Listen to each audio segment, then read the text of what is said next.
Hi, Carrie Cutler here, author of Math Positive Mindsets, Growing a Child's Mind Without Losing Yours. And I'm here with my son, Quinn. And Quinn is in third grade. And what happens in third grade? What's a big math thing that happens in third grade? Multiplication. That's right. And today, Quinn's teacher sent home a big old stack of multiplication flashcards to practice fluency with the facts. And which cards did she send home very first today? 2s, 5s, and 10s. And that is awesome. That shows that Quinn's teacher knows that those are the foundational facts. Now, if your kid's teacher sent home a big old stack of flashcards like this and you think, I can't stand to go through all those, I'm going to go crazy. Here is an idea for how to be more efficient with the reviewing of these facts that we're working on automaticity with. Okay, so let's show them, Quinn, what we mean. Go ahead. 20. We know that one, so we put it in the no pile. 10. We know that one. 30. We know that one.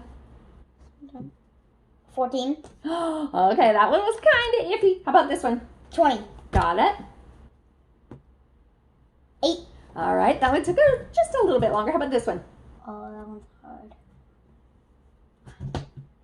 Can you say it out loud so people can hear your strategy?